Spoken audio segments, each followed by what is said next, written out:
Welcome to In-Game Chat for Saturday, January the 28th, 2023, Season 17, Episode 4. I'm Scott. And I'm RJ. Welcome into the show, everybody. 714 episodes for basically only doing one a week. 704. It's not really 714 weeks.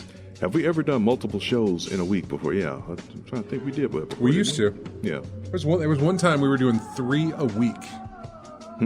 Were they this long? No. They were like an hour. Yeah. But we did... Yeah, we did 3 a week one time. At least once, maybe more than once. And I know we used to do 2 at a time. We'd do one on the air, and then we'd do one off the air that we would record and upload later, which still required everybody to come over here.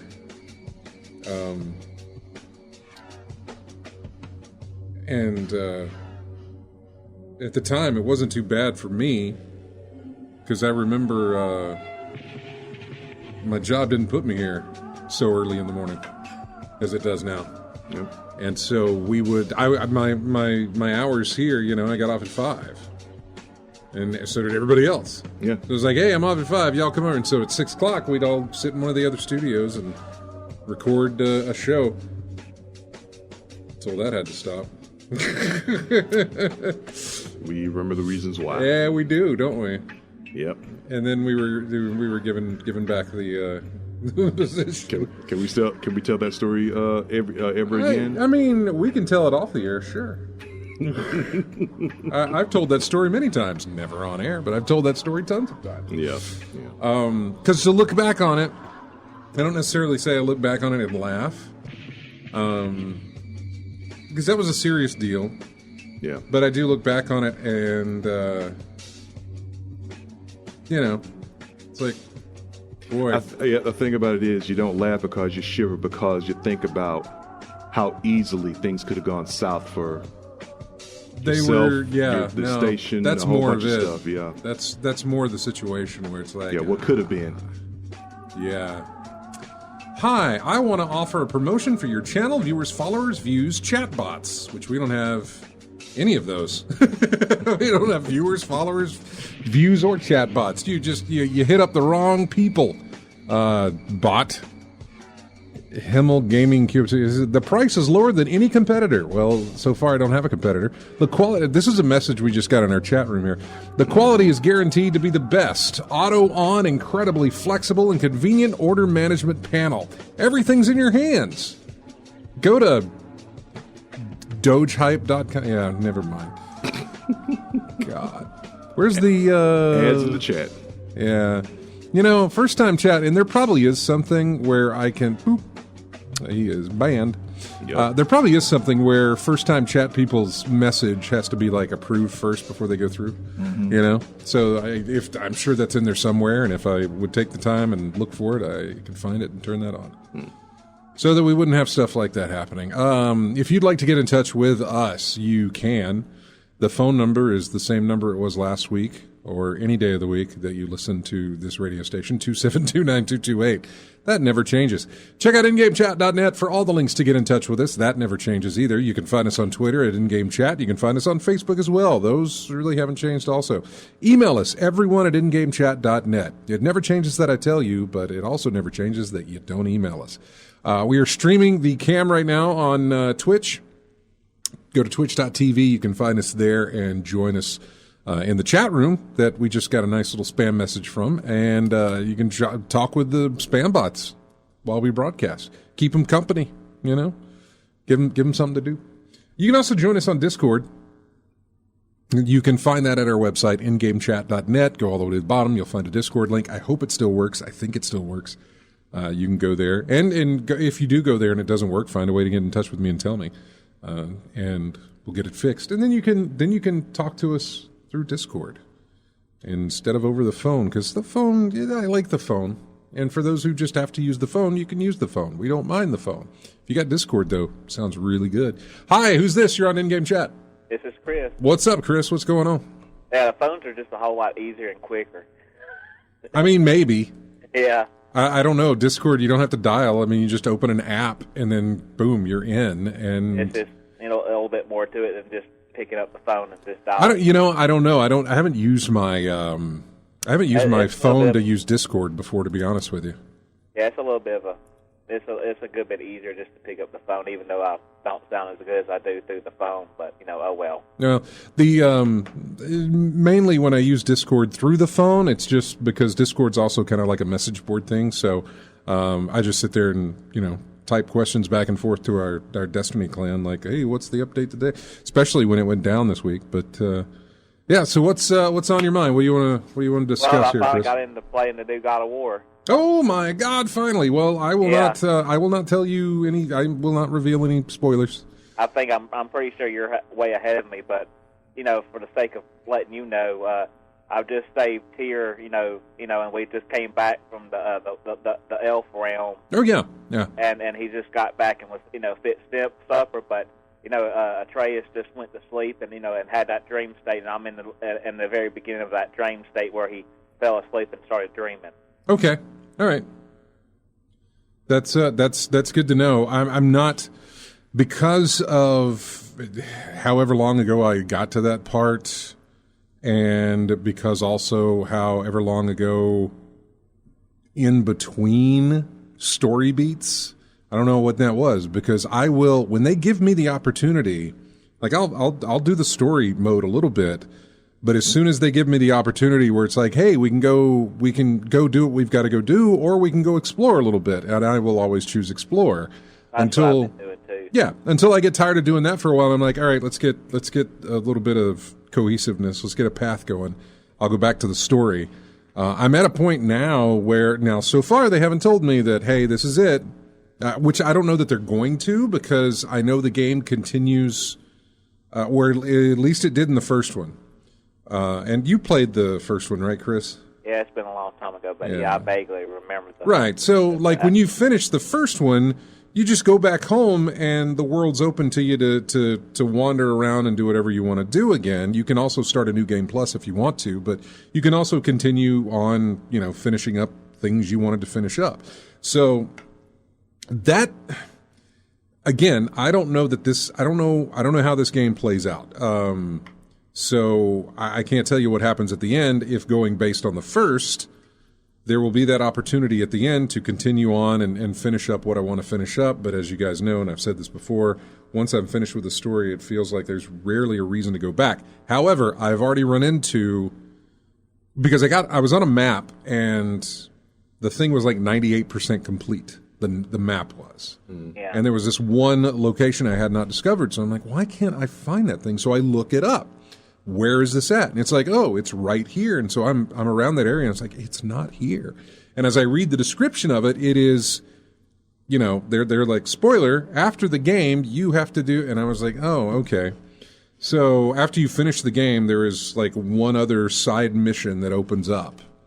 And something to come back and do there that you can only do after you beat the game. You can only do it after you beat the game, yeah. There may be a couple of other things that only open up after you finish the game, but I definitely know there's one, because that 96, 98% on that map is driving me nuts. You just see that 100%, don't you? Well, I just don't like the fact that I should be able to do it before finishing the game. I really should. They should allow you to at least 100% before finishing the game. It's my thought. There's hardly a drive. I mean, what is the drive to? I mean, unless there is another super secret special ending by doing that last thing, there may well be. I don't want to. You don't want to Google that to find out, do you? No, you really don't. Now, when I do finish the game, though, and delve into it and look for something. Right, yeah. Like when I'm done with the game and the information is given to me as far as like, hey, you've unlocked this, or now go find this, or whatever may be said to me after the game is finished that leads me on other side quests or missions. I may look that up and see, hey, does doing this give you a different ending or give you a secondary ending? You know, an epilogue type of thing. And if it does, then, you know, I'll hunker down and keep going. If it doesn't, then I'm going to ask myself, well, what's the point? So, you know, that's the thing. And I'll probably get all of those maps up to that point so that the last thing I have to do, I guess, is do that thing, unless there's more to be done. But I think I'm close enough that I will probably hit the end of the game before I actually like get all those other maps to a full completion type of thing. There's one map and it's the map that you're in where you found Tyr. That thing is really, really tough to maneuver around with. I tried to go back and there was some stuff. The map showed up things like, hey, you can go do this and this and this. I'm like, okay, I need to get over there. And I followed my path, and then I got to a point where it's like, I don't know how to get. I got to that point there where the train that you rode up the mountain wasn't there. The water-powered train that, you know, where you went up the mountain. Yeah, well, no, there's other points. Like I can get there through some of the realm doorways that are scattered all over the place. So all I need is one entry point, and then I have all these exits I can you know, come out of. But none of them even, I mean, the game was meant for you to backtrack if you needed to. And I'm trying to do that, but I am lost. I don't know how to get to a certain area. And I could have looked it up. This was earlier. This was a while back. I haven't gone back to it to see if maybe I missed something. Well, there is one area in that area where you first get on the water-powered lift device, you know, the trolley train, as you would say. Yeah. And there's something else over there that I don't have the equipment that they use yet that I know of. So I don't know how that's going to pan out. But yeah, it feels like it's going to turn out to be like one of the old Metroid Prime ones. You know, you backtrack back and forth, and then you can't get further into it until you get other power-ups or other items. Oh, it totally is. You'll get something later in the game where it's like, oh, okay. But and you'll see these things happen. You'll see these things in the course of your journey where it's like, oh, what is that? I'm going to go over there and see that. You'll go over there. You'll mess around and be like, well, I can't do anything. There's nothing here. Or your companion, whoever's with you, will say, we don't have the tools, or whatever it is. Exactly, the talking head. Yeah, which is great. They're nice to have until they start talking all the time when you're actually trying to solve a puzzle. You know exactly how to solve that puzzle. You're just trying to make it happen. And the companions are always like, maybe we should try doing this. It's like, this is exactly what I'm trying to do. Stop talking to me. Because I keep trying and I can't get it. Sometimes you have to chain explosions and things like this. And yeah, so... Yeah. But yeah, I'm a real good ways in it. I'm at 38 hours in. So yeah, big story twist that I just ran into. Like flip you on your head. Oh, is it back to back? It wasn't a back to back twist. It was a twist followed with a big event. So big story event, big twist event. And that has just happened for me. So anyway, that's as far as I'll go to tell you anything else about it. I've been looking up, you know, I've been going through and covering as much as I can. Like I said, trying to complete the maps that I can complete and get them as far as I can. If I run into another section that will let me explore. Currently, I'm stuck in a story right now. Currently, I have an objective. I did the objective, and now it wants me to go do something else, but it doesn't seem to want to give me the option to go explore. So I still don't feel like I've locked in, but this brings me back to my point that I veered away from because I ramble. If they let you go back to finish what you've been doing, I wonder if they're going to give me a point of no return. You know what I'm saying? Mm-hmm. Because if the world opens up for me to just roam around it and finish all my tasks after the game ends, does that count as a point of no return? I know in some games it does, or in some games they'll say, hey, Hellblade maybe, I can't remember. There's been a few where it's like, hey, if you're going to go any further, let's make sure you're all, we're not going to get a chance to upgrade our equipment after this. Yeah, something they'll tell you along the lines of, if you go this far, you're not going to go anywhere. After this point, you're, if you want to do any quest or anything, now's the time to do it. Yeah. I remember the first game. It was, I want to say it was the elves, the elf brothers, who upgrade my equipment, or somebody, probably Mimir's, who it probably was that told you something about, hey, I think you ought to make sure you got all the upgrades you can, because this is gonna be a fight or something like that. One of those things where I think it's going to be the end. So anyway, we'll see. I'll be able to tell you when that happens. So.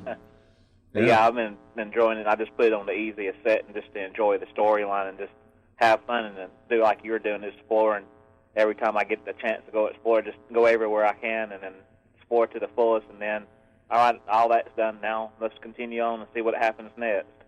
Yeah, I'm working on, I've got, and this will mean nothing to you, Chris. I've got portal closings I've got to go find and do. I have got some, worms I have to catch. I have got some berserkers to kill. Those are optional bosses that you can activate and fight. So I've got those things to do. Some chests to discover, some buried treasure, because you get treasure maps while you're moving around. Mm-hmm. They'll tell you where things are. So, or give you a kind of a clue as to where things might be, and you got to go find them. Yeah. So I got a few of those things to do, and I've been also enjoying, going around and say, if I got all the ravens in this particular area, Oh, there's that too. Gear. I said, I've been loving that. I think I'm at 45 or 46. There's 48 ravens in total, and I'm at 45 or 46. But another good thing is and that's another thing I need to do is go back to my maps and look at my ravens, because I at least would like to finish those up, and I should be able to before the end of the game. Possibly, I don't know. So. But yeah, I'm going through it. I'm still making my way through the game, and I'm enjoying it ever so much. Yeah, if it's like all the other ones they've done, they should make it where it just opens up the game where you can just free roam after the main story's done, or you can just go around and just finish up your tasks, things you wanted to do. I would like a fast travel in the game. I would like, because there have been points where in fact. What I was talking about earlier, where I was trying to get back to a certain area, mm-hmm. and I felt like I was lost, and it took me forever to find the way out to get back to where I was going. And I really, really wish there was a fast travel to the last gate you exited from, I guess, or whatever it might be. I know you don't want to. They don't want to give you the ability to fast travel anywhere in the land, but something that will pull me from wherever I'm at. Maybe I went down this really long place, twists and turns, just to find that one chest. And after I've got it, I got to figure out my way back. One time use trinket where it can warp you back to the home base. Yeah, you'll get something like that later on in the game, but it's a story element, so it's not something you can use. But something that would get me out. I was doing it the other day. I had to go down this cavern, and I got lost through the twists and the turns. I didn't see a grapple point. So there's certain grapple points on the wall that you can stick to. Yeah. And with the blades. The blades, yeah. And the camera will instinctually put you in a position to see where you need to go next. However, sometimes once it's done that, you can then free roam the camera, move it around, and you'll see other points to grapple to. And so I kept missing the second point that I could grapple to get me out of this cavern. And God, I had wished I spent more time moving around the area than it did to do what I was there to do in the first place. That wasn't the one in the desert, was it? It was in the desert. Oh, where you freed the flying the creature that was pinned down in there. No, this was on a backtrack. You can only get to this area with some upgrades that you don't have yet. At least no, not at this point. You wouldn't have the game. You will make your way back there. Okay. And there will be other stuff to do and a lot of other things to find. Yeah, I've come to a point where I don't have the right item to progress to another area, where you get the dog sled and everything. So. Yeah, and you know what? And going back thinking through, like again, I didn't look up spoilers on this, but yeah, there's going to be things you're going to get as an upgrade that will allow you to move further. Saying that, I don't know if it would be beneficial just to steamroll the game until you get those items and then go back and do everything. That's what I would do is when I get a new upgraded item, I say, oh, I want to just go back around and look where I can go now with this item. Yeah, that's my thought. I wasn't doing that because they kept telling me you can't come to this right now. But I would still, my affliction still forced me to make sure I had done everything that I could do up till that point. And so I would do that. But now thinking back, it's like, I probably could have just, beeline through this story mode to get the upgrades that I need and then go back and do all this stuff and, be a lot more efficient that way instead of going back and forth and back and forth to do what I got to do. There's times when the story takes you back and forth. So one way to get a lot of hours in gameplay then. Yeah, well, that's one of the things they want you to do is to do stuff like that so you'll spend more time. They can say, yeah, the game takes like 70 hours. But you got to backtrack back and forth 15 dozen times. I know. But I'm glad you're playing it. I'm glad we can talk about it as you get through it. And yeah, so just keep chugging along at it. You there? Yeah, I'm here. Okay, cool. Yeah, just keep playing it, and we'll talk about it the further you go. Yeah. Me and my father have been having some work fun. We're cleaning out some of the areas around at the shop down at the house, and had all this old equipment and old lawnmower that hadn't run in years, old push mower, an old dirt bike I used to ride that was my one of my uncles when he was younger. It's like I don't know if you've seen one of these old dirt bikes, but oh, I have. It's not one of the ones you use to kick it with your foot. It's got a pull cord like on a push mower on the side of it. It's a pull cord. Okay, yeah, no. My dad had a few of those. It sounds like a lot like my growing up with my dad and stuff because he worked on those. He raced them in his younger days before I was born, but he also worked on them in the backyard and stuff. And so we would just have not only just dead motorcycles all over the yard because he was using those for parts, but we'd also have working ones that he was trying to fix or wanting to test or just whatever he would buy for parts, but it was still working. Did you get a Frankenstein's monster out there? No, he never did anything like that. I mean, he never would like, well, let's take this off and add this. If it was broke, he'd fix it and then get it back to whoever the owner was. Yeah. But you know what I mean, though, like. There are like 4 broken bikes, but you could take the parts off of each one of them, compile them all together. Yeah, like no, okay, that's bike. a good way. My dad did that. Yeah, that's a service in the war in Vietnam. If y'all got some more time, even if I have to come back through a break, this story of what he and his buddies did, and when they went to Vietnam was, he was part of the Navy Seabees, and they built a go-kart out of spare engines and everything, and they made a sprocket and everything. And tied like a 4-cylinder engine and a 2-cylinder engine together and made this fancy go-kart, just him hauling around. And they found out physically it would outrun a Jeep, a real Jeep. All right. Because the Navy chief, the base commander, caught them out there on the road, and they beat the commander back that was riding around in the Jeep, and they put it in a shipping box container to hide it, get rid of there. And oh Lord, he was mad, but yeah, it outran a Jeep. they found out the hard way that it would outrun one. But the military police was happy with that, weren't they? Yeah. I mean, yeah, it ended up staying there on base, when it was time to come back home and all. But yeah, they had a lot of fun. I bet. Well, Chris, it's good hearing from you, man, and enjoy the game. We're about to hit our bottom of the break here, so thanks for calling in, man. All right, y'all have a good one. We'll talk to y'all later. Take care. Take care now. Bye-bye. All right, bye. Mm-hmm. Yeah, we're going to take a break here. I mean, you've heard that I've played God of War, but I did play something else other than Destiny, and we'll get to that when we come back and find out what RJ played as well. Got music here from a game called Blade Assault. It is the main theme of that game. We didn't play this last week, right? No, I don't think so. I'll play it. Sometimes the titles on these don't change. Mm-hmm. The content does, but sometimes the title doesn't. It's a weird... We got to fix that.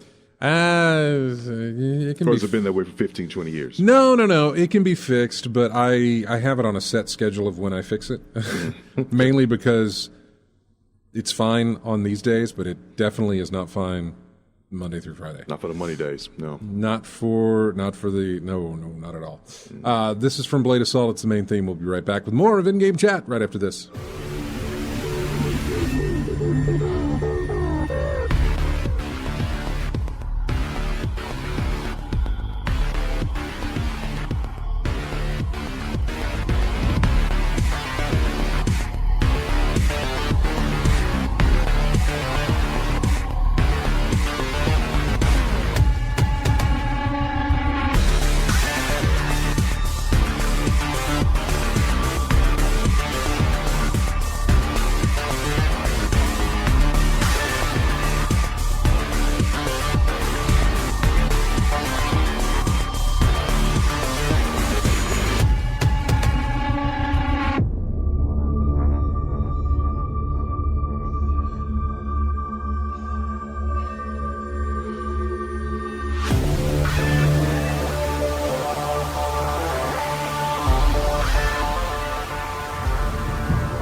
Back to In-Game Chat.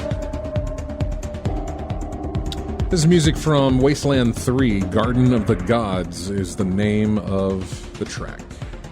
Wasteland 3. Yeah. It's that one they made after Wasteland 2. Yeah, never heard of the series. Have you never heard of the Wasteland series? No. Okay. It's fine if you haven't.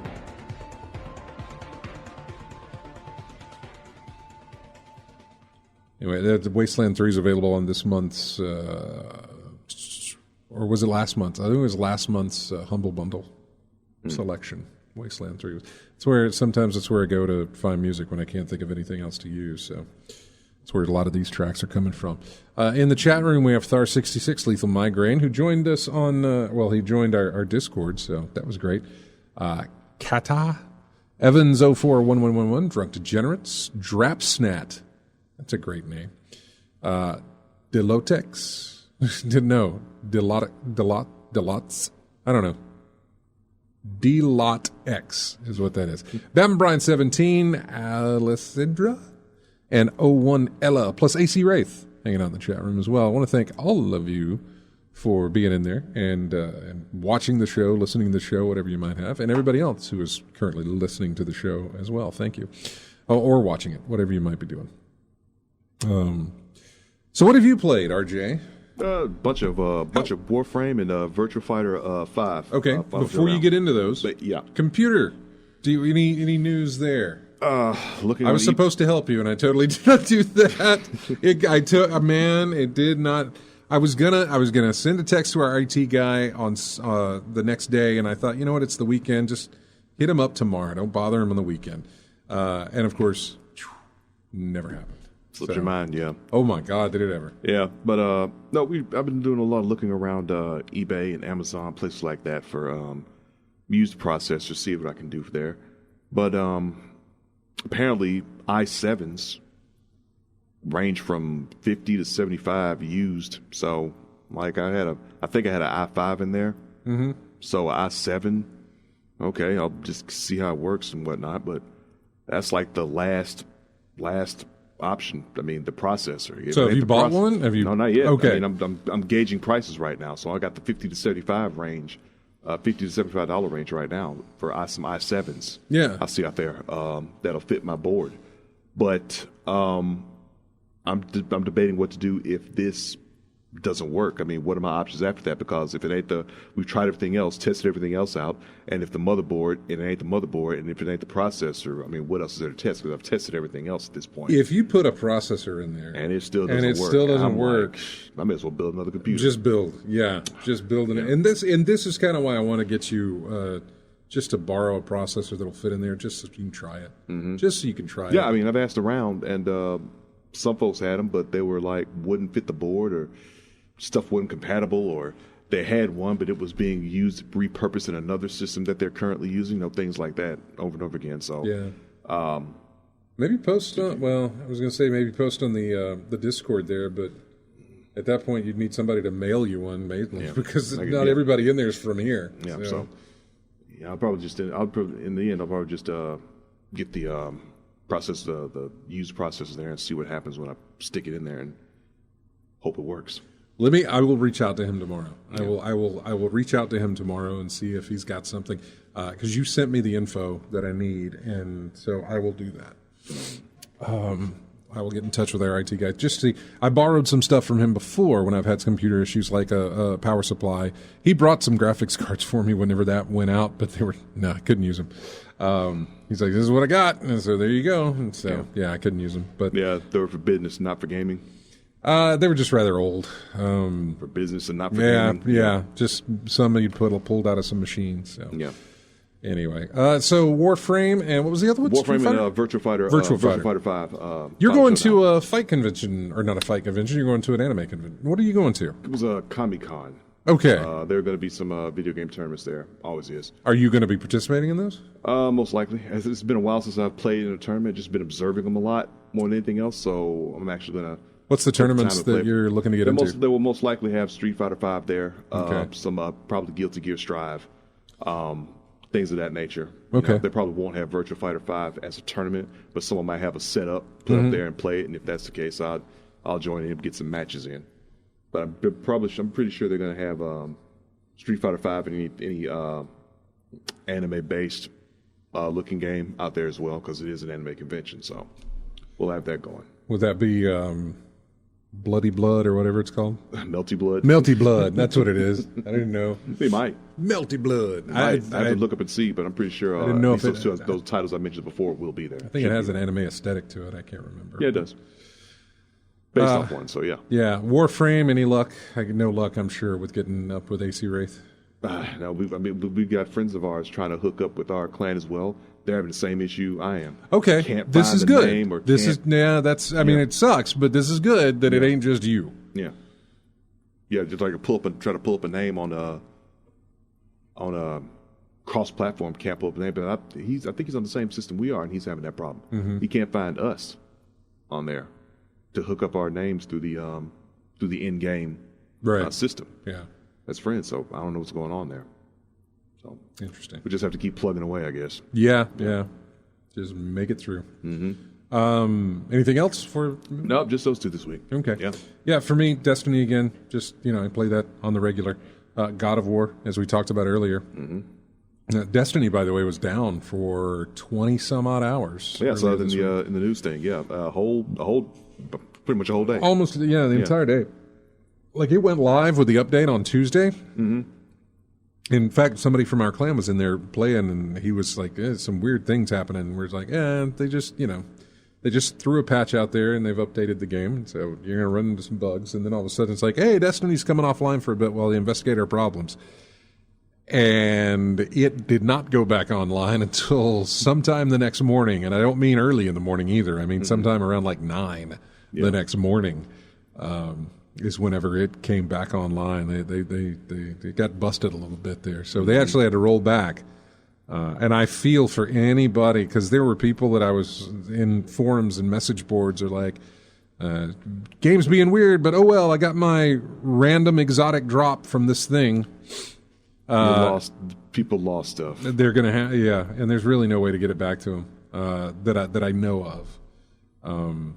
But yeah, because they had to roll back from there. I don't know. Maybe they were able to get it back to them. I'm not sure. But there were other people who's like, well, I just finished the challenges for this or did this or blah blah blah, and it's like, nope. Got to roll back. Got to redo it. It's probably possible, but not feasible. You know, I mean, finding each and every account that. No, there's no way. There's no feasible way. There's no way. Yeah. There's no way. So yeah. So anyway, Destiny I've been playing, and there's just right now it's just grinding. It's just doing the stuff to do to finish off the challenge and stuff. I mean, it's week 8. There's 10 weeks in a challenge, so there's 2 more weeks of challenges that I'll have to do and. Just going through that the way I can. I got to run a bunch of battleground heist type things, like 35 of those. Well, I've run 27, and for now, at most, I've got to get to 35. So, I got 5 or 6 or 7 more of those to go. I mean, please tell me you got some variety at least in these missions. I mean, there's the variety being the location. I mean, it's the same. With Destiny, it's the same thing every time. It's like, shoot this, move to the next section, shoot this, move to the next section, and then kill the boss at the end. So it just depends on where you're doing it at. And there's 3 different locations, Mars, the Moon, and Europa. Mm-hmm. So among those, it rotates, which is fine. I don't mind it. Although I think for the last 2 weeks of the season... Which is coming up late February, obviously, because the new expansion hits the last week of February 20-something. Okay. And but the last 2 weeks, there's some kind of community event or some kind of event that will take place, I guess, to wrap up the story going into Lightfall, which is the expansion that comes out. Something for Valentine's Day or something? No, not that. A story event type thing. Okay. Where it's like, hey, there's a special mission to go do, and you do it, and then that sort of gives you a nice little cutscene at the end to tie up whatever and move on to the next story. It wraps everything up here and gets you ready for the next expansion. So anyway, I played that Destiny, and I've been playing Marvel Snap. Bet they're going to have, I was going to say, I bet they'll have Marvel Snap tournaments at your thing, but... I'm not sure about that because right now you can't play against other people. I mean, you can, but you have no control over who you're playing against. Mm-hmm. So random stuff, huh? Yeah. So I'm not sure that they'd be able to do that. I was playing it leading up to you getting here. Trying to finish up my challenges. I got to get better on advancing. Like I can advance my... I don't even know what that's called, but I can advance the season enough. There's no point in showing everybody this. Yeah. But I can advance this thing enough. What I'm trying to really advance is this thing here, which is, that's your level. Mm-hmm. Your ranked rewards and stuff. And there's people who get to 100 that's what they try to do. Every season they try to get to 100. I can barely ever get out of 40. That's based on that leveling system specifically is based on what the game itself is based on. You play cards, you wager cubes. Each level, each rank costs 10 cubes. Mm-hmm. A game, you can win or lose up to 8 cubes per game. So it just depends on how you wager it, depends on how you play it. Yeah. So you start with 1 cube on the thing, and if somebody snaps, which is what it's called, Marvel Snap, somebody snaps, then it's 2 cubes. If you snap, then it's 4 cubes. And if the game goes all the way to the end of if a game goes to the 6 or 7 turns, then that gets doubled to 8. So it's all about, do you want to wager? You feel confident? You think you're going to win this? What do you want to do?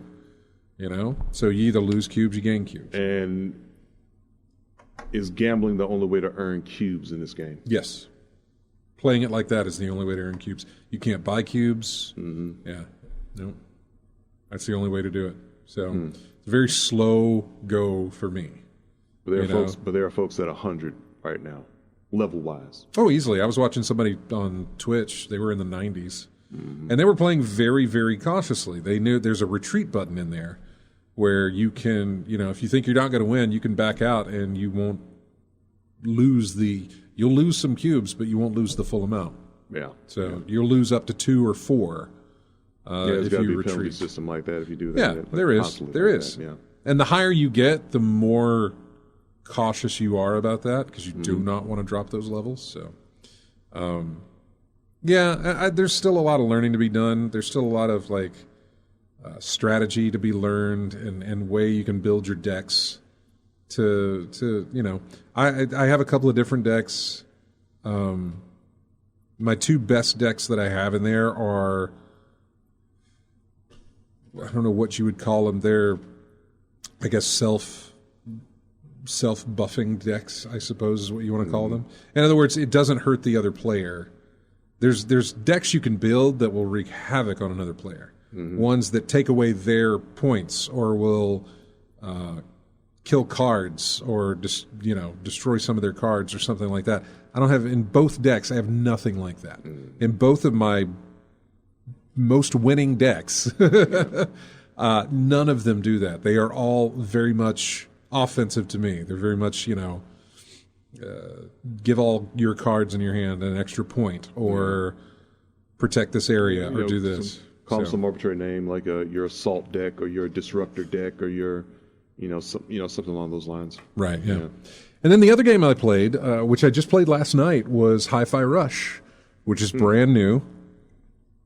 We would get to it whenever we went over the Microsoft thing. Microsoft this week held not a press conference. They held a direct, if you want to call it that. Microsoft Bethesda Direct, and they went over 4 or 5, I think it was 5 studios and what they were working on. And they got to, and I don't remember the name of the studio. You might know it though, because they made The Evil Within. Okay. And The Evil Within 2. Okay.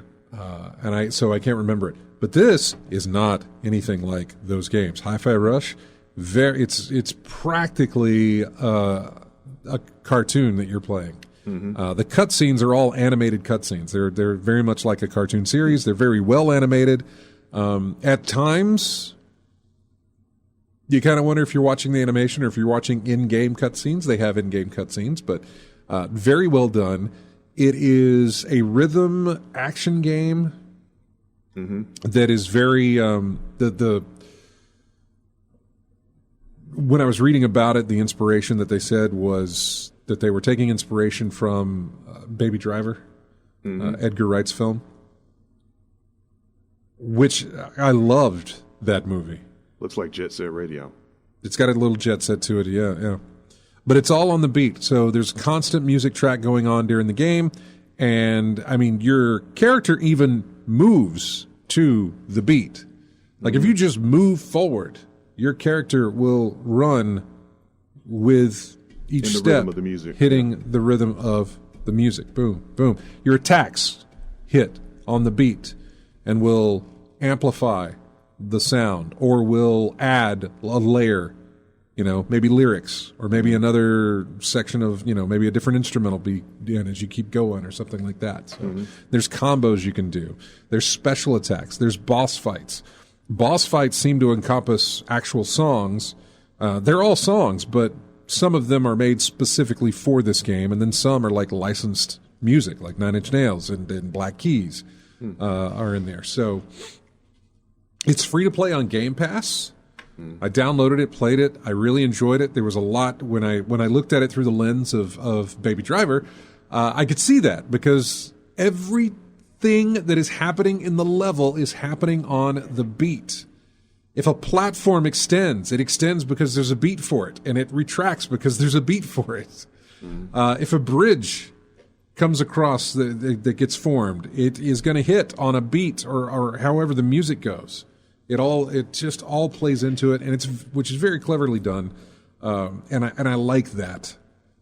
So I'm enjoying it. if you like rhythm type stuff, you might enjoy it as well. It's a very, very bright game, which I was totally okay with coming Jet Set from Radio, coming from where I was coming from with God of War, which is either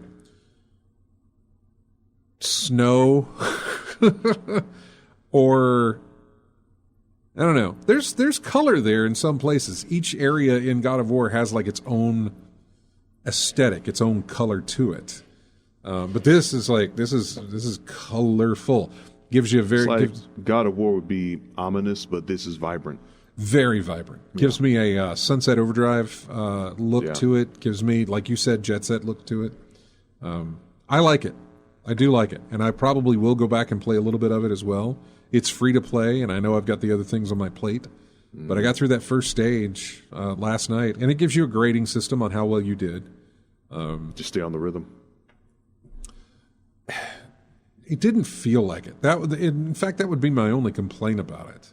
Because if I think of a game like Vimani's music games, like Dance Dance Revolution or Beat Mania, something like that, the better you stay on rhythm, the better your grade is. Mm-hmm. So it's not like that in this game? No, it is like that. Yeah. And so, but that's it's not that I don't like the scoring on it. It's that I don't. It doesn't. How could I put this? It's very hard to keep up with the beat when you're in the middle of a battle. Now, the game has made it so that you really don't mess up in that regard. In other words, the game has made it so that your attacks are going to hit on the beat. Always. Was it a timing thing, like when you hit the button? Right. There are perfect. Oh, so it is, So like I said, it's a rhythm game. Hit the button on the beat, and you get the most benefit for the But if you time attack. if you time it exactly, you get a bonus to that. Otherwise, it still hits on the beat. It still does it. Mm-hmm. Just your timing has to be perfect on that.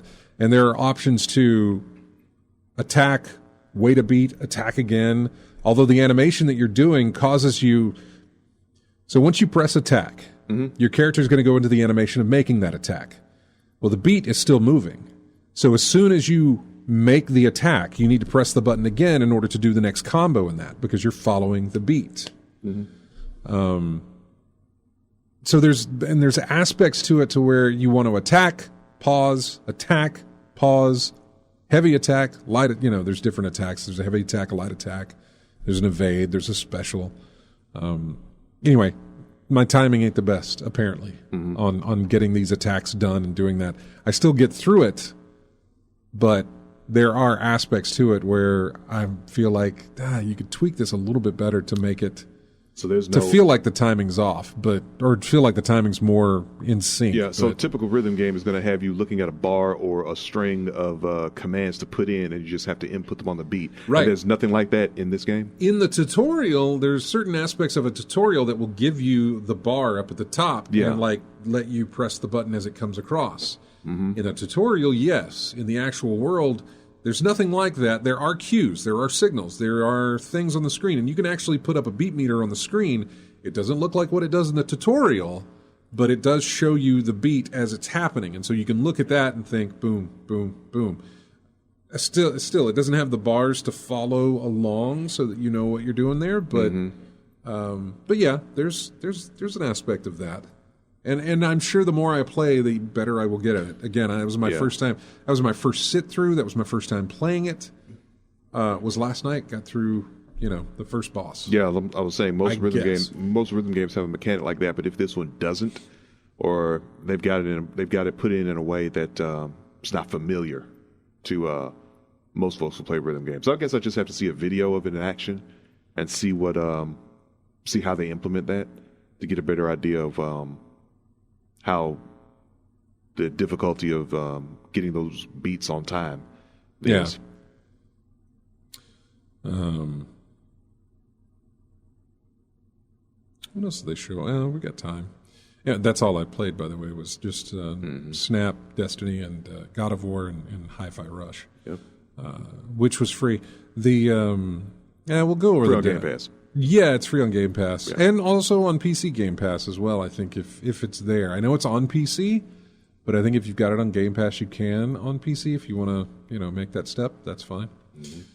I played it on the Xbox, and I don't know. I really I enjoyed it. But it's a rhythm game, and usually it's going to take the music to not necessarily make me continue playing it, but to really hook me. You know? Yeah, I mean, and so far it did. You better have good music for a rhythm game. You better. Right, exactly. And the list of songs that were in this game, or at least the list of artists, I suppose, that were in this game. And maybe I should go do that. Maybe I should Google a list of songs that are in the game just to see exactly how many are in there. And then look and see how many of those I recognize. Well, yeah, because I think about Beat Mania. I mean, I look at the soundtrack for it every new iteration that comes out, and it's like 70, 80 tracks at least on that thing. And then they implement and expand and get more on there. So like 80, 90 tracks, you're bound to have some bangers in there, at least. Let's see. Every licensed song and artist in Hi-Fi Rush. What do we have? Wow, okay.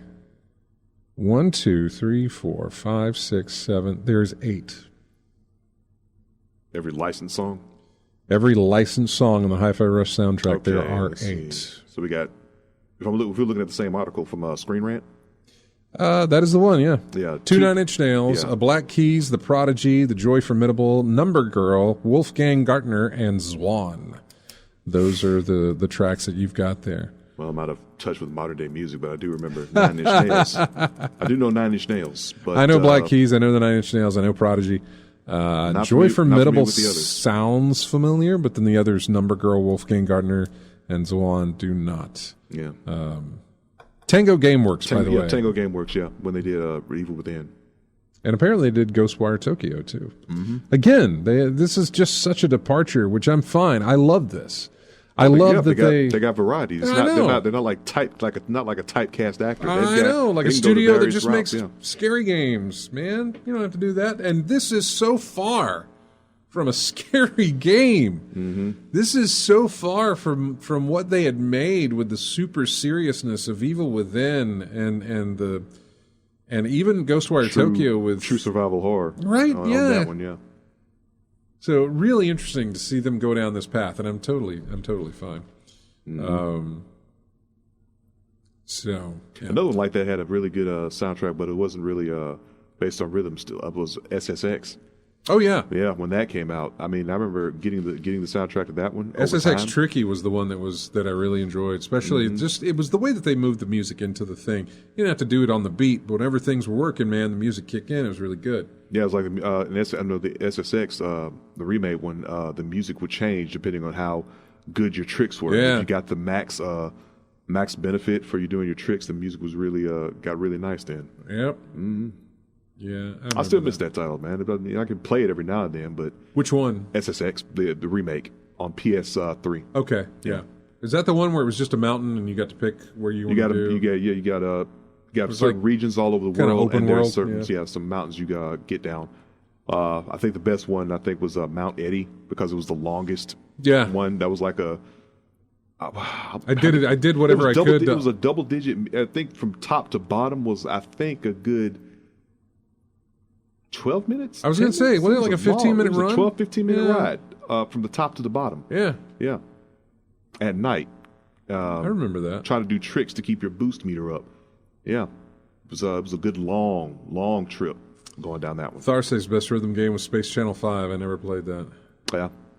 I got 1 and 2. Dreamcast. I think that I downloaded it from PlayStation Store for I forget which console, but yeah, I got those 2 as well. I think the best rhythm game that I ever played was the Amplitude titles. Amplitude and Frequency? Amplitude and Frequency. I didn't want to throw in like Guitar Hero and Rock Band and stuff because those are rhythm games, but those are like the music games. I don't know. I don't throw them in there. The games like Hi-Fi Rush or Amplitude or Frequency. It's from Beat Mania. Does Beat Mania, that's the one with the keys and the DJ booth from Konami. Oh, okay. Or Bimani, yeah. Yeah. It's a turntable and the 7 keys, and you have to hit the notes and The record on. I know what you're talking yeah. about. I remember DJ Hero. That was a short-lived thing that they tried to make happen. Yeah, but I remember I still see the Beat Manias in Round One or entertainment centers, Dave and Buster's place like that. See that huge setup they got there. What was that other Guitar game? There was a Guitar Hero arcade game type thing, but it wasn't called Guitar Hero, and it was a very Japanese thing. It was probably at AWA. They had a ton of rhythm games out there. Some it was an arcade cabinet type thing, but it was guitars. Cabinet, yeah, it was a big arcade cabinet. It had some had guitars, some had sensor units to break. You had to put your hands in different positions around this circular sensor. I can't remember the name of it, but it was probably at AWA or any other anime convention because there were a ton of rhythm games out there. Somebody knows what it is. They'll probably let us know. We got to go to a break. When we come back, we'll jump into the news, what we got here in front of us. We've got music here from Super Magbot. This is another one that comes off of a Humble Bundle because it's also one I have never played, much less heard of until I saw it in a Humble Bundle thing.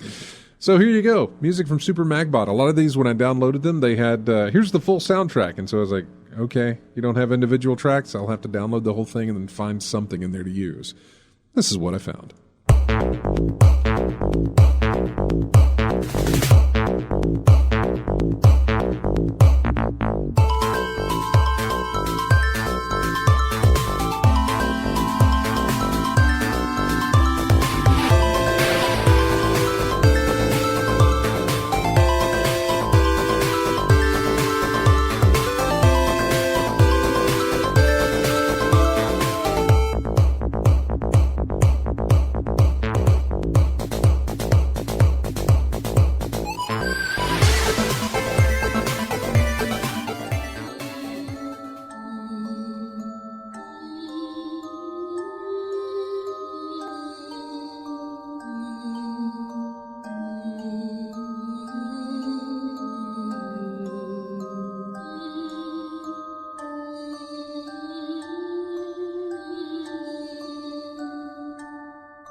Welcome back to It Game Chat. Music here from a game called Morbid. This track is called Lady Tristana Mother Grief. It's a long title for a track. Welcome back to the show.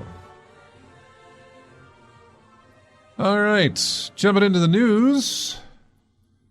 You ever watch people, get tilted at a fighting tournament, where they getting tilted is a thing. Yeah. I saw the article in the news thing, and I'm like, this is not really newsworthy. This is something that's been going on, not just look. We got golf in here right now, right? Yeah. Look, I've seen people get frustrated and throw their club further than the ball went that they tried to hit it. Oh, I'm sure. Okay, yeah. So being tilted is not anything new.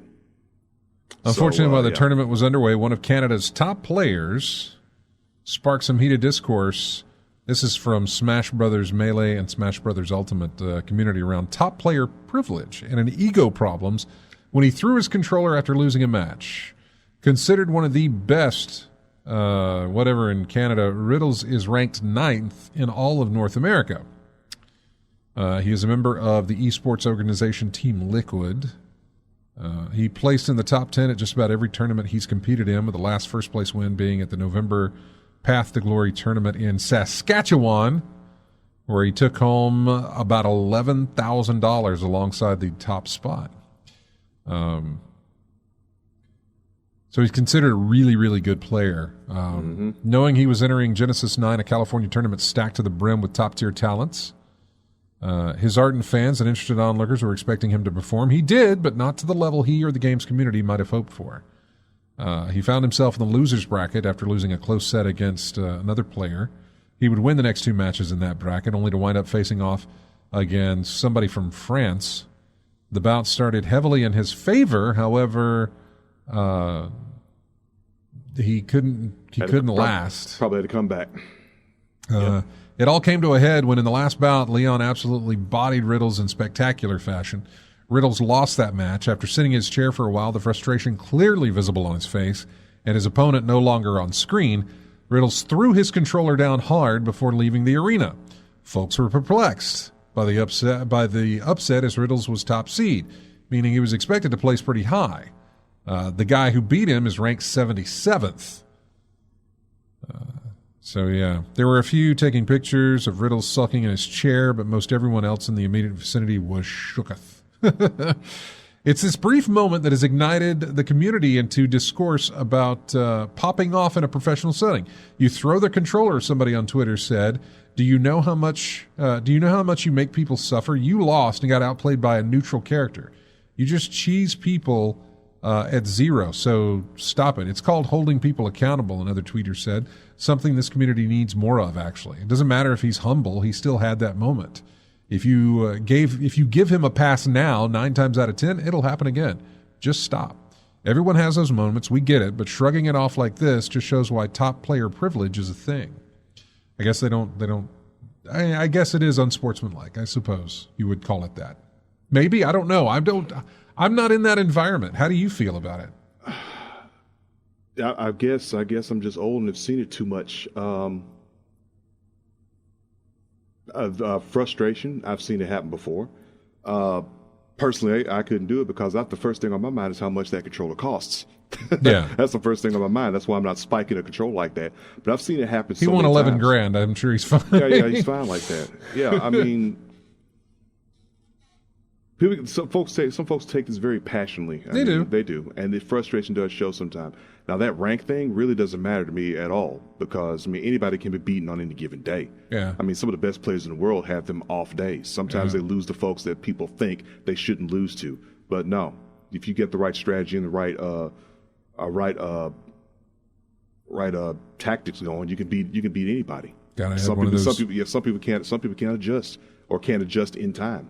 I had one of those days playing God of War the other day. I was trying to beat one of those optional bosses that you could fight or optional challenges.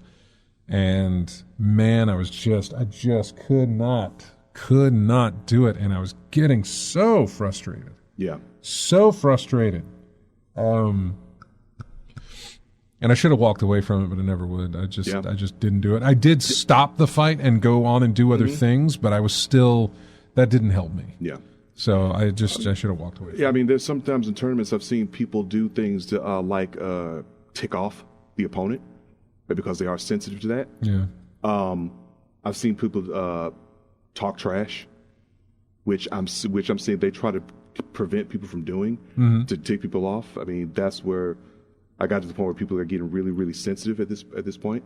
But that, at least when I was coming up playing anything, that was part of the game. Getting your opponent off their game to improve yours, that was a thing. And it still is in competition. Oh, yeah. So if you see someone, that would be to your detriment. If you see someone spike their controller or slam their controller or something like that, you can maybe you can get to them a little bit, get them off their game to improve yours.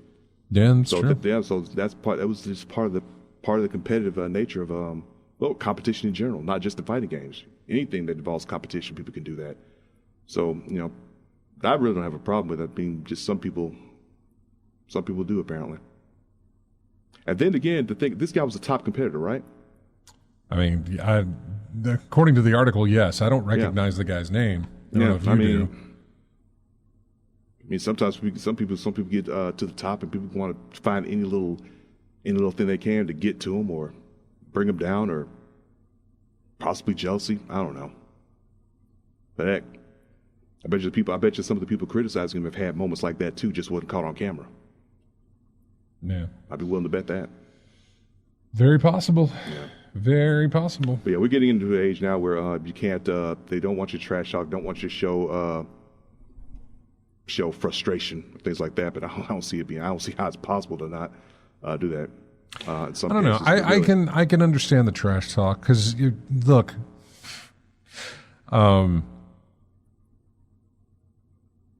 we've seen it in other things for less offensive, where you can just cause somebody to just get angry at the least little thing. I'm all for like, hey, you know what? Unless it's a contest about trash talking, I'm all for them keeping that out of there. No sense in doing that. Especially in I've watched the Evo, that fighting tournament.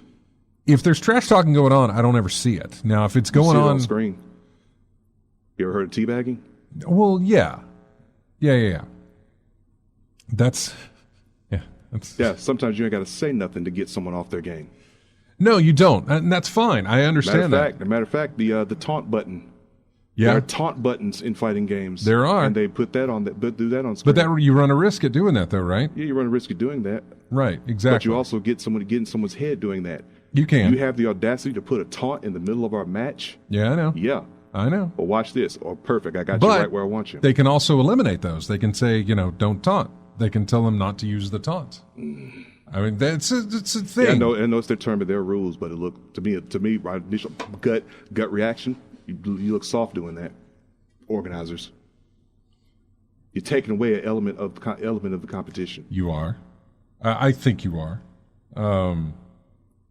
But it's also strictly like a psychological play, which I know is an element of the competition, but the fact that they're not removing a significant move of the game to where, hey, no blocks. I don't know. I'm trying to think of something significant that's beneficial. I've heard of no jump tournaments. I've heard there's that because they'll spam it, won't they? Well, no. It's just no jumping or something in a fight. I've heard of that happen before. It didn't, as far as I knew, it didn't go too far. But I've heard of it happening before. It was like a big money match where it was like don't jump or something like that. I don't know. I just think people are wired a little differently now, and it's probably not best to mess around with that wiring. I know. Some people get something there. Because some folks are a little too sensitive. Yeah. I do understand that, but I guess with the mindset, if you can't handle trash talking, can you handle adversity in general in life? It may not matter, though. I mean, they may not be able to handle that, but they've gotten so far into whatever it is that they're doing. They've gotten so far into their tournament, into their career of what they're doing, that maybe they haven't had to deal with it that bad, or maybe it became so easy for them as to where they're at that when it does start to go downhill, sets them off. I don't know. And I know that sounds like I'm just saying, hey, we should put, safety restraints on everything so that nobody gets hurt. I get that. I'm only more thinking about the fact that if somebody should snap, it's the other people who aren't snapping that are going to get hurt. You know what I'm saying? Like, dude threw his controller down. He could have easily just shot it into the crowd or thrown it into his, just punched his competitor if he wanted to. Some sort of physical violence. Yeah. I mean, they're going to have consequences for that. But, and to be fair, this guy lost. He was not getting taunted. There was no trash talk that I know of. I thought he just had an off game. He just lost. He just lost, yeah. So, I don't know. Who knows? Just be careful. That's all. You got a crowd of people, and we've seen other tournaments go south in horrible ways that had nothing to do with trash talk. Although I think there was somebody that showed up. Wasn't that the Madden tournament? Yeah, the guy in Florida. Yeah, he was showing up because of because he was a sore loser. He lost. He was an ultimate sore loser. Went out, got a gun, and the rest is history. Yeah, we'll leave it at that. Yeah. And so, and as far as I know, there was no trash talking going on for that either. He just lost and got upset over it. Yeah. And went back to it. So, that's the point that I'm thinking of. Not necessarily that it doesn't have to be there because, poor people's feelings. Just, this guy went back and got a gun and then came back and shot at the dude, regardless of his feelings. So I'm just thinking about everybody else involved, not the person it affects. I mean, I hope it doesn't bother them. We got phone calls. Oh, okay. I probably said something wrong. Hi, you're on in-game chat. Who's this? No, you didn't say anything wrong. This is Chris again. I was listening to y'all talking about, the tournaments and everything, and some of the different promoters, are allowing, even if they have talks in the games where they can't talk back and forth and mess with each other. I mean, isn't that the whole point of the tournaments is to get up under other people's skin and and mess with them a little bit and give you a little bit of an edge, RJ? Yeah, it's like I said, it's not just video game, it's competition between folks. I mean, look at a poker tournament, a tennis match, any type of competition, and everything else. Pro sports. That people do and engage in. They get in that mood and everything, and that's part of it, isn't it? That's natural. Yeah, it's a psychological ploy to get them off their game to improve yours. And sometimes it works. Except you run risks now doing that. Well, you always did run risks. It's just a little more. Although you still run a risk anyway, just beating them naturally, or I say naturally, but without any kind of taunt or any kind of anything else. You still run the risk of triggering this person's. Can't take a loss and someone's going to get triggered over that. Yeah, but to improve the game, if you succeed and they don't, that's the name of it. Yeah, it's a good point. And when when you were talking about earlier, Scott, about the certain bosses and getting frustrated and you just can't step away from it and all. Yeah, we've all had those moments, and I'm sure you were talking worse than a sailor at the time too, weren't you? Oh, I'm sure. Yeah, cool. I've had several of those in the past where I ever got to a point, saying every foul word known to man, and my father come back here and I just pause game. Yeah, just leave me alone. You're not helping. Just walk down the hallway. Just leave me alone. I'll get over it eventually, and then after a while, I'll either say bleep it or whatever. Since we're on y'all on the radio, I'll keep it clean and all. But everybody can read between the lines and know what we're talking about. You know exactly what we're talking about. Yeah. Yep. And either walk away from it, play another game, or say, well, that boss is too much. I've had enough. I beat the game. Oh well, just bleep it and then walk on and just do something else and not come back to it. Well, Chris, thank you for calling and calling back and throwing that out there. We appreciate it, and we will talk to you again. Yeah, I mean, as far as breaking controllers, I remember you remember our other friend R.J. Mason. Yeah. You remember how tough those old original Nintendo controllers were made? Yeah. They're breakable, but you can spike them. I ever knew that actually busted and shattered a NES controller. Yeah, we talked about it before. Yep. James went out and shot one. But I think the one he was playing at the time was called Cobra Triangle. Do you ever remember? I know that game. Yeah. Yeah. I think that was the one that made him mad. But basically, he took the end of the controller cord and slung it around like a lasso or like a weighted object on the end of the cord and slammed the controller onto the ground, and that's what did it. That's what did it in. Yeah. Well, we got to run, Chris. Thanks for calling, man. All right, y'all have a good one. See y'all later. See you. Take care. Hi, you're running game chat. Who's this? Biloxi Game. What's up, man? It's not whether you win or lose; it's whether you had fun. Yeah, well, there's that too.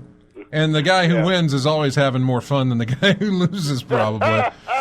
That's the game. You don't appreciate winning if you don't lose, though. I've gotten to the point, this Marvel Snap game here, there's emotes that you can do inside the thing to, there's little things you can say and stuff. You can't actually type out messages. Yeah. But you can do like hello, or I'm losing, or this is I'm confident. There's little things you can say. There's little emotions you can throw up there. Mm-hmm. I've gotten to the point where I mute the other players. Every single time I join a match, I mute them because I don't want to see that stuff. They will spam messages. Yeah. Trying to get you to do whatever. And so if I can mute them, I'm perfectly fine with that. So I don't have to deal with that. Which is something that you wish you could do with and a lot of other sports or even just life in general. I wish I could mute you so I don't have to listen to it. Yeah. And not you, Biloxi Gambler, not you. You were talking last week about me playing table games. Mostly I play games where you can bet on either the casino side or the player side because the odds will always be real close on either side since you have an option. Yeah. Mm-hmm. But I will play poker, live action poker sitting at the table. And everybody's drinking water or coffee. I'm not. Mm-hmm. And I'm talking and nobody wants to talk. And they're wearing sunglasses and hats, yep. and I make fun of them. I go, "Is it too bright in here? We turn the lights down a little bit or something?" Mm-hmm. And about the hat, and stuff. Anyway, So yeah, I get under people's skin that way too. But it can get risky when you do that. Yeah. Because people really get upset about that. I'm like, look, it's a game. You either got the cards or you don't. Same thing on that dude that lost that boxing match or fighting match or whatever it was. The thing is look, at least it wasn't real life. You're not going to the hospital. Yeah. Well, that's the thing. The guy that you beat, depending on how you beat him, could end up putting you him in jail, you in the hospital. Yeah. Oh, no, I mean in the hospital in the game. If you were actually fighting and you lost, you would get good hurt. Lord. Yeah. Yeah, so I mean, it's a game. Enjoy the game. You lost. Big deal. You'll win. Others, apparently, you're real good. Yeah. That's a good point. See, that's a good point. He lost one tournament. Now, I don't know how this affects his I don't want to say his standing, but I don't know how this affects his monetary standing. He could have had his sponsors there. Could have had some benefit, extra benefit, a bonus or something if he'd have won. But things like that happen. And Biloxi, but the sponsors, they know. Okay, well, he lost that one. You're going to lose sometimes. Yeah. Tiger Woods even loses. All right, guys. Yeah. Talk to you later. All right, man. Take care now. Yeah, Biloxi brought up about poker and everything like that. And I thought about those when poker was really big back in the day, and on ESPN, it was like showing it's still on ESPN. And the looks that people were having, and there at was least the anger. World Series is, the anger that people was trying not to show on there. I mean, poker's about bluffing and hiding your intentions and things like that. There was one just a few weeks back. I say a few weeks back. It was last year at some point. Yeah. It was a woman who made a play, and somebody else at the table had a really hard time with that, and it actually got bad. I think she offered to return the winnings. For what? Because of the way this guy got up in her face afterwards and everything else. She felt forced or something to return I can't remember how it went. She didn't cheat. I can't give it. No, there was no cheating involved. Then what is he? He just lost. There was no cheating involved. I don't know the exact full story on this thing. I don't know. Oh, okay, yeah. So I don't want to throw that out there, but it's something that happened last year in poker. That was a pretty big deal, and Lux Gamer will probably call back and be like, I know what that was, and he'll tell us what it was. But we got to go, and we only got to one story. We came back, we talked one thing. I mean, that's mostly me. It's my fault because I can't seem to, No, look, it was that story about the dude tossing his control and people getting upset about that, Yeah. You're going to spark conversation with that because you got folks like me who's like toughen up, grow some thick skin because it's going to come for you. Now that you showed your hand, it's going to come for you. You may as well get used to it. And then you got folks who wants to be, I guess, kumbaya in a world of tournaments and competition. That's me. Personally, that ain't happening. That's me. Okay. I just be calm and enjoy it. Have fun. Don't ruin anybody's day. You play the game, you win, you lose, that's it. You don't have to rub it in if you won. You don't have to be mad about it if you lost. But I would say be able to handle it either way. Totally. Yeah. Totally. Here is, we're going to be back in just a moment. This is a track from a game called RoboQuest. The name of this track is called DDoS. So we will be back with more of In-Game Chat right after this.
Welcome back to In-Game Chat. This is music from a game called Unmetal.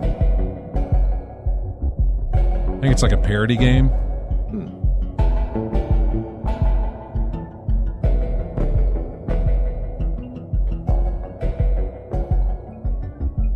All right. We'll just kind of run down what we've got here. Steam World Build was announced earlier this week. Apparently there is there's the what is it called? Steam Base Building Fest is going on now through the 30th. So they're highlighting games that are base building, or at least building, city builder, things like that. In fact, there's a couple of, this is VG247 who went over a couple of these. One is called World War II Rebuilder, and I kind of like the thought of that. Basically, it's exactly what it says. You rebuild, renovate, and repair cities destroyed during World War II. As you're doing this, you'll also get to know the history and the story of the civilians and that sort of thing as you go back and rebuild. Kind of like that idea. Dwarf Fortress is another one that's been around forever. That's also a base building. There's a couple of other things. There's another city builder I saw that takes place underwater. So you build your city underwater. I kind of like that. Like Rapture Simulator? Yeah. Sure. For those who don't know, Rapture was the name of a city that was underwater in the game BioShock. Everybody else was probably thinking, Rapture? Why is RJ bringing up the Rapture? And why is it underwater? So, yeah, that's why that's the case. That's what he's referencing. So, what else do we have? Forspoken was released this week. I didn't have any music from Forspoken, but the reviews ain't that great. I think one I looked at said boring. One of the words that stuck out to me was boring. IGN says Forspoken's world and story are about as bland as they come. Game Informer said while the story and general combat are hit and miss, movement is excellent throughout. The Gamer, 3.5 out of 5, says that you can't use parkour in the main city, which would be the perfect place for it, is very frustrating. A lot of these elements feel like they're here for the sake of themselves, not because they're good, said VG247. GameSpot says Forspoken ultimately doesn't understand what makes this genre so so popular. They got a 5 out of 10 for that one. Games Radar gave it a 2.5 out of 5, saying both mechanically and narratively, I cannot think of a single meaningful choice I had to make. The Washington Post did not score it, but said, I didn't expect to enjoy Forspoken as much as I did. So there are apparently some good reviews. Unscored on Polygon, they said that Frey's identity, which I guess is the main character, is thinly written and awkwardly deployed. Eurogamer says, I only felt invested once this campaign was nearly over. Those are some of the reviews pouring in for Forspoken. Which is different than the reviews you get for the Dead Space remake. Well, here's knocking it out of the park right now. It is. GameSpot, 9 out of 10. Inverse, 10 out of 10. IGN, 9 out of 10.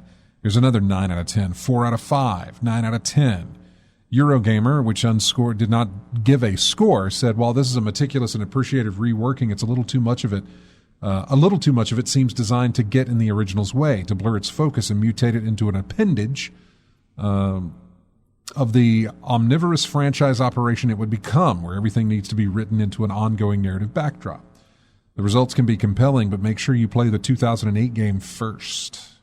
So, but yeah, rave reviews for that remake. Yeah, I think, like I said, they didn't deviate too much from the thing, and they've made it scary in some places. I think the implementation of the circuit breaker system was something that they really liked about that. I mean, having to pick between, I need to operate this elevator, but I have to break a circuit. So am I going to take energy from lights or life support? Right. And if I take it from life support, I hope I got my rig built up to the point where I can breathe.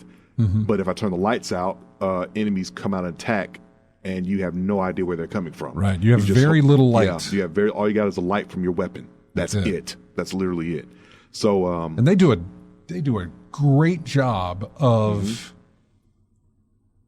I remember when I first saw Doom 3, I think it was. Mm-hmm. Doom had moved into whatever generation gaming that was at the time, and you understand this is probably going back to 2008. which, looking back at 2008 now is a little bit different. But back then it was like, okay. But the pull of Doom 3, I swear I think it was Doom 3, maybe it wasn't. The pull of that was when it's dark, it is dark.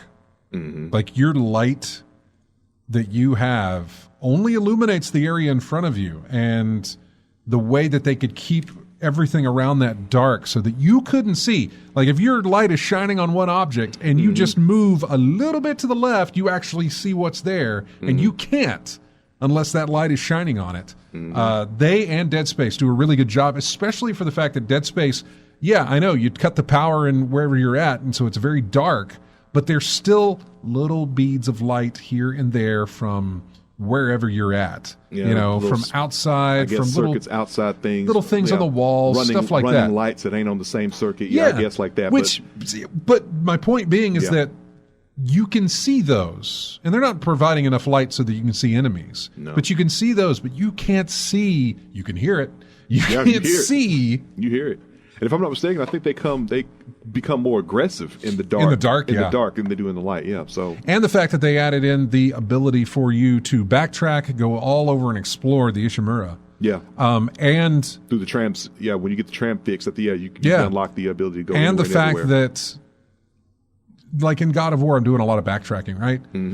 Don't really come upon enemies because I've gone through and cleared so many of them. I'm not really coming across enemies. But in Dead Space, your backtracking, however they've coded it, says that sure, you can run into enemies regardless if you've been into this room before and cleared it out. They can still come in here, so that the scare is always possibly right around the corner. You don't know. But they've made it so that if you do backtrack, you will not. It won't be easy for you. Yep. Probably won't be hard either, but you've still got to worry about having to deal with the is it necromorphs in that one? Necromorphs, yeah. That's what they were? Okay. Yeah.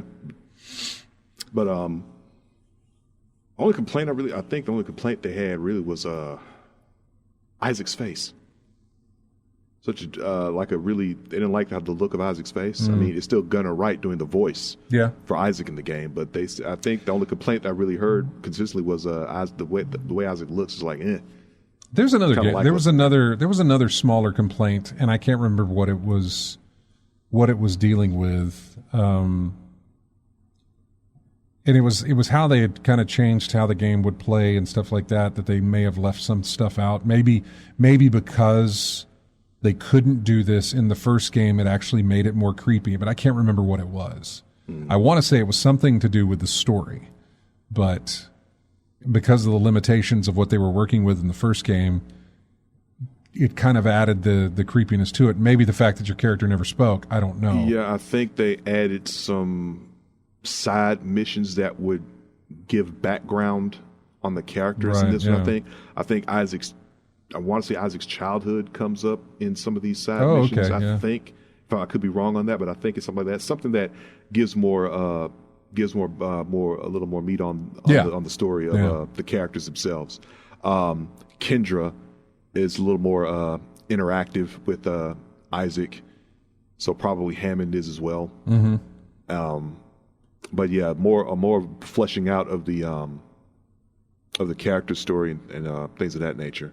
But yeah, but I'm more happy about the fact that they didn't go too far from what made Dead Space one of the greatest space horror shooters of all time. They didn't deviate too much from that. It's the epitome of, if it ain't broke, don't fix it. They only added very little things in there, and only for improvement's sake, not to put their own spin on it, so to speak. Yeah. So they did a good job here. Really good. From what I'm hearing, they did a really, really good job here.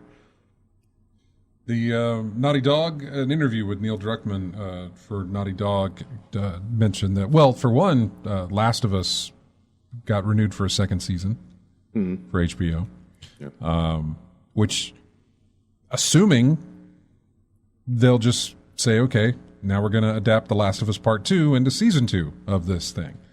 I really don't know. Because my next question is, what do you do after that? Do you stop at 2 seasons and say, okay, we're done? Or do you have more of a story to tell?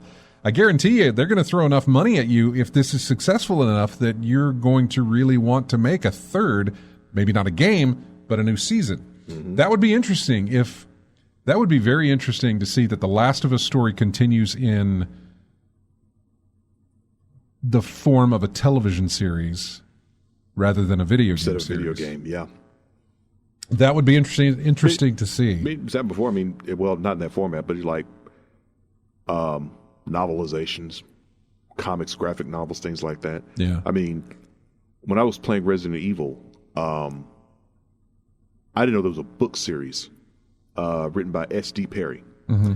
And I think I bought like 6 or 7 books like that. I mean, sometimes they don't include that doesn't include that's not canon to the. It's not canon, but it's pretty interesting to it. And it could have been a Halo did that, by the way. I remember. Game, yeah. I remember Halo. I read about 3 or 4 of the Halo novelizations, not of the game, but of the Fall of Reach was one that it wasn't called the Fall of Reach. That was the battle was called the Fall of Reach. Mm-hmm. But it was Halo Ghost or Halo. I can't remember what it was called. Maybe it was called the Fall of Reach. I don't remember. Yeah. But I read a couple of those books. I enjoyed them, but I never really considered them canon until the Halo Reach released, which took place during the Fall of Reach. And I started like going back to the book thinking like, oh, are they following this? No, they weren't. They were following the big points of that book, but nothing in there. I think they did throw a bone as far as a character name that may have shown up in the book in the game for you to like, oh, hey, there's a little connection. But that was about it. I'm trying to think of other games. Assassin's Creed has done it with books. I haven't read any of those. Mass Effect had a few books based on that, which seems right up the alley of like, oh, of course you would do that, you know. Does Bloodborne have a novelization? Do any of the Dark Souls have novelizations? I'm not sure. I know Bloodborne. I thought Bloodborne had a comic book, but I can't remember. Myst probably does have a manga because I think I've seen some manga based on Dark Myst Souls. has 3 books that are about that game. Mm-hmm. Destiny doesn't have any books yet, which is weird considering the amount of lore that they have written for these things that they couldn't write out, something that included all of this lore, or at least this lore that talks about these great fights or these people and like why you couldn't do that. Witcher's another one. Thank you, Thar66. That has one that's based on a book. I'm seeing a bunch of graphic novels for Bloodborne. That's what I was saying. Comics, graphic novels. Yeah.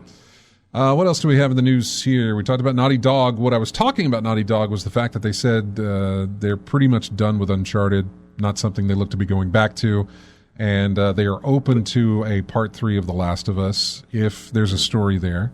Yeah, but Uncharted ended pretty finally. Based on it did. Yes, A Thief's End. It pretty much said this is pretty much. It had a finality to it. Yeah, if that's right. Am I thinking finality? Fatality. It had that sort of feeling of like this is it. This is the end. Yeah. Oh, Bama Brian brings up City of Heroes. Yes. I don't remember the books, but boy, each month I'd get my comic book. You got yours. Yeah. We'd get our comic books, man, and we'd talk about like, oh, there's one of the characters from the thing and whatever. I remember my City of Heroes comic books. Mm-hmm. We even did, I know we took a picture after one of the, it wasn't a raid. I don't know what it was called in there.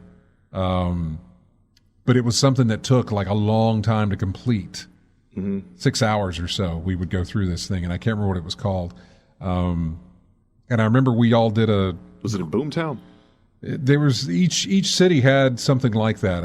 You talked to one of the guys, and it was like a representative for the. It's a big heroes. event. Yeah, it was a big event. You had to talk to them, get into the event, and then you had to go.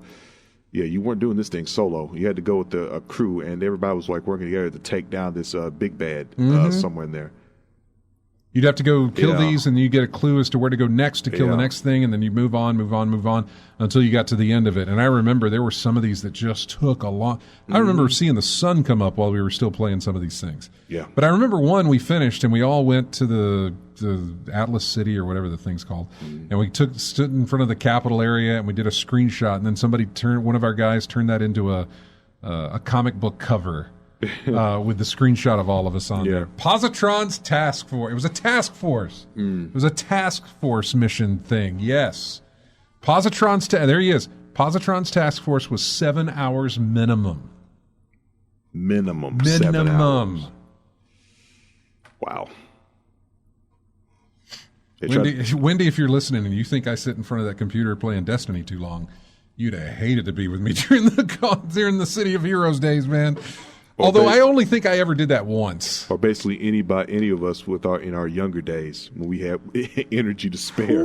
Back then, the amount of hours we spent. Yeah, in that's front true. Of our consoles you would not PCs. see me doing that again today. Regardless of lack of responsibilities or whatever. I don't think you would see me doing that today. We'd have to drink Red Bull in unhealthy amounts I to don't do what think we you would did see back in our younger days, gaming wise. I remember that. Oh man, what a moment! It was the most satisfying thing to be done with it, and then I would sleep. The sun's coming up. You had a coma. Oh man, I remember 7 that. hours. We took it out. The task force is done. Now have a coma and do it again. Do it again next week. Oh man. So I didn't get to tell you about, Justin Rowland is done with Squanch Games, the felony charges. He is no longer involved with Rick and Morty. He is no longer involved with High on Life. Adult Swim has let him go. Everybody is just like, go away. And he is going away. Not that means he's still not making money off his product, because he is. Mm-hmm. So keep that in mind if you're like, well, glad that guy's out. I'm going to enjoy this product now that he's gone. Still making money off of it. Mm-hmm. So if you care about those sort of things, that's that. I didn't really get to go into it in detail. I also really wanted to talk about The Day Before. It's a game on Steam. It's one of those zombie games called The Day Before. People have been waiting for news about it. There's a really interesting story behind it. It's very, very strange. Something about losing their trademark. Something about how they had to delay the game. Some people thinking the game doesn't even exist.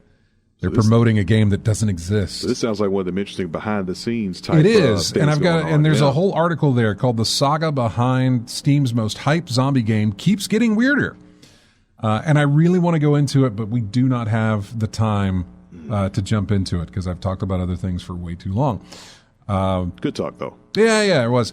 Didn't even go over Microsoft's Dev Direct thing, which Lethal Migraine had some choice words about that to say. That is where Hi-Fi Rush was revealed. That is where they talked about Elder Scrolls Online, Minecraft Legends. They mentioned Forza, not Horizon, but Forza Motorsports. I don't know which one this one is, but they showed off that sort of thing. The latest Forza game. Yeah. And then Arcane's new game called Redfall. Arcane being the developers of Prey, Dishonored. Mm-hmm. Now they have a game called Redfall, which is not pressing any of my buttons. It does not look fun. It does not look anything up my alley or down the street or anything like that. It doesn't look like it's a game for me. And I hate that because I love Prey and Dishonored 2. And I was hoping that we would get not necessarily more of that, but something brand new from them still in this. This is like a co-op first-person shooter thing. Feels very Left 4 Dead-y. Which I don't mind Left 4 Dead, but Left 4 Dead did it the best. Yeah. Look at everybody who's tried to do what Left 4 Dead did, and they can't. Mm-hmm. Even the original developers of Left 4 Dead, Turtle Rock, went off to do something else, and they still couldn't do Left 4 Dead. They couldn't make it. So, yeah. Deathloop was another one that they did, and it was a little weird. Yeah, Deathloop was a little strange, but it felt like it was still borrowing from some of their other stuff, and it seemed to have a story there. I haven't played it. I know it's out for me to play, but I haven't actually played it. I was interested in it. The marketing for it really worked. The marketing for this Redfall thing, I have no... It comes up and says, hey, we got a trailer for Redfall, especially now after watching the game, 12 minutes of gameplay, I think. Anything else comes up about it, I'm like, yeah, I'm good. Unless you've changed something, I don't really care. Yeah. So, just it's not hitting. It just ain't moving you. It really isn't. So I mean, sometimes like that. You could put all the production money, all the money, the production value you can in a demo. If it doesn't pique your interest, it just does not pique your interest. Yeah. I mean, what could possibly change it for you? I got you. Yeah. So if you're interested in the base building stuff that's going on Steam, a lot of the games that they've highlighted all have demos, because you mentioned a demo. But they all have demos. So if any of those strike you, download the demo, play it, and then pick it up if you want to. And don't forget your free PlayStation Plus games. I forgot mine this morning. They had to give me a reminder. So Jedi Order, Jedi Fallen Order, Fallout 76, and Axiom Verge 2. Yeah, and I haven't played one yet. So all three of those were available with Essential PS Plus today, and I got all three of them. In my library anyway. I think it was yesterday. I logged into the browser, PlayStation Store browser, logged into my account there, and grabbed them because even though I turn on the PlayStation 5 almost daily now playing God of War, because it's in the suspended state. Every time I turn on my PlayStation, I'm right there at the menu screen, not the menu screen, but my save screen of God of War. So I never go back to the home screen. It's still the same default session that you were on, so you never go back out to see what's in there. Yeah. So I'll save my spot, and then I'll go into rest mode from that location. I won't go back to the home menu thing. Yep. And so even though I've been turning it on, I haven't downloaded my free games. So kudos to that option for adding to the library, because I ain't got the space to download everything at one time on there. Yeah. So Well, that's going to do it for us, folks. Thank you so much for joining us, and thanks for everybody that called in. Blex Gambler, Chris, we appreciate it, and thanks to everybody for just joining us and watching the show, listening to the show. We do appreciate it. If you don't forget to download it on iTunes tomorrow, we'll have it up on YouTube tomorrow as well. All things go good, we can do that. Don't forget to subscribe to Facebook and Twitter and Discord. Join us on Discord, everything else. We do appreciate you guys being here. We do appreciate everybody in the chat room who hangs out with us. We appreciate the emails when you send them. We just appreciate you listening to this show. Music now from a game called Greedfall. It's called The Fallen Hope. Have a great week. We'll see you next Saturday.